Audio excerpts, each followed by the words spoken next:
And natural frequency is what? F3. What is the natural frequency? F3.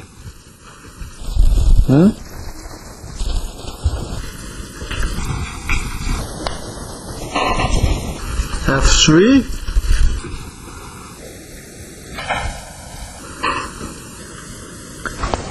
Speak aloud. 3C over 2L.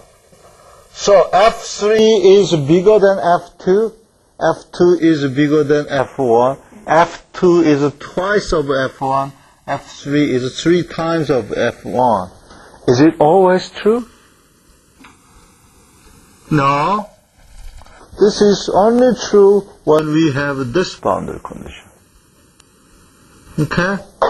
Demonstration.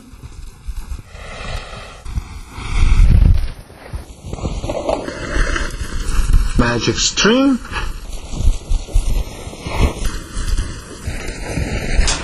My favorite demonstration assistant.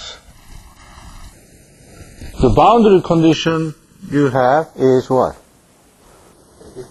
Fixed. So you have 0 displacement. You are not supposed to move, right? Okay. Another famous assistant. Hold. Hold. Yeah. And what is your boundary condition? What is your duty? Vibrate? If you have to satisfy this boundary condition,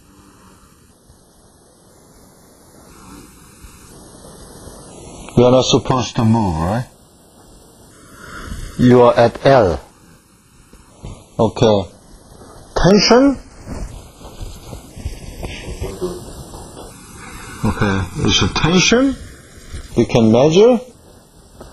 And the mass per unit length. Okay, we can measure. Okay. Now,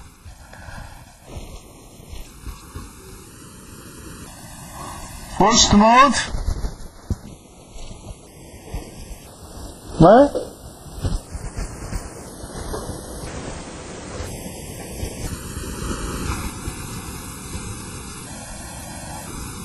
You can barely see second mode, right?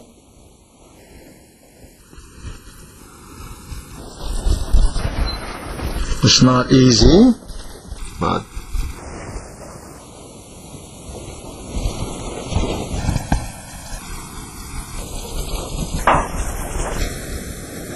okay, you can see sort of second mode, okay?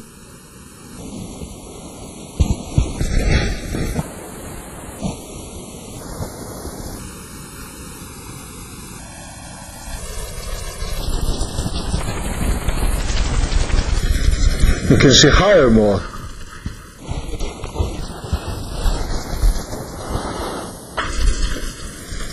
Each one has its own natural frequency. Okay. So you all cope already, right? You are sleeping.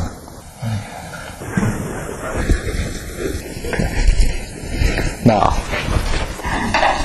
so Tn can be, okay, Cn sine m pi over L C T plus Dn cosine m pi over L C T.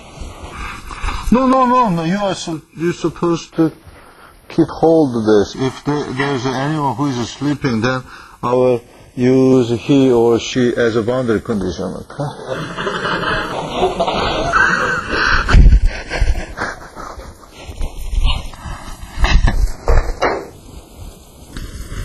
This is natural. How the C and Dn is determined. Yeah. Initial condition. Yeah. Initial condition. Okay, now, up to now is easy. Very straightforward. Okay, but if I ask you,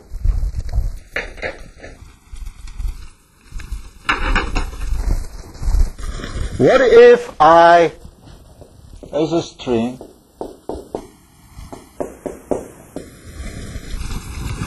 okay, I give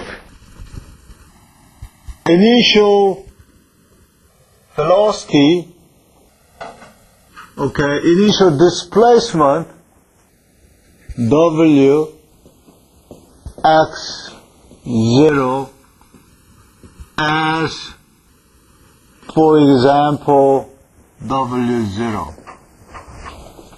This means that I am giving initial displacement, uniform initial displacement W0, right? Okay? That will determine Cn or Dn. Okay? If I give initial displacement, then I have Dn, but if I have no initial velocity, then it's not possible to have Cn, right? Is it true? So depending on initial condition, we could have a Cn or Dn. So what if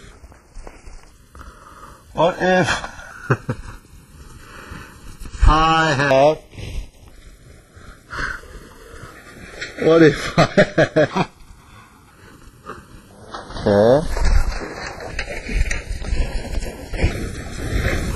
Cool.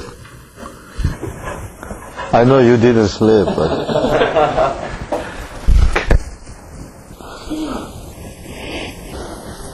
okay.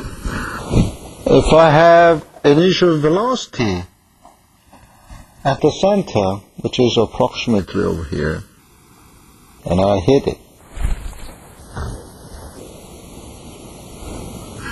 now what you observe is a very complicated wave. Why? Okay, but if I excite this system with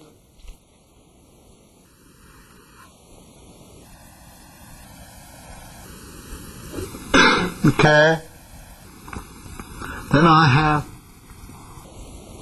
this mode shape. Why? Can you explain this using this mathematical expression? Okay, reserve these questions right now. Okay, keep thinking the question I raised. Now let's move on to vibration of rod. So you want to change your boundary condition? Okay. You want to be one of boundary condition, then you, I recognize, and you.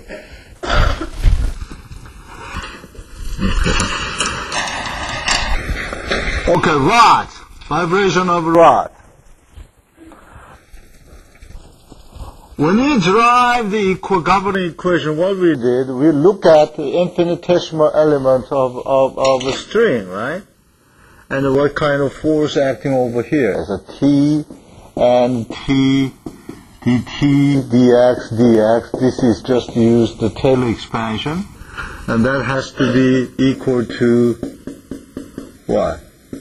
Rho L, okay, d squared W, d t squared, okay, and we neglect the motion in this direction. That allows us to have the governing. For the rod case, we consider small element. There is a force, and there is a force, and this force, stress multiplied by area, okay?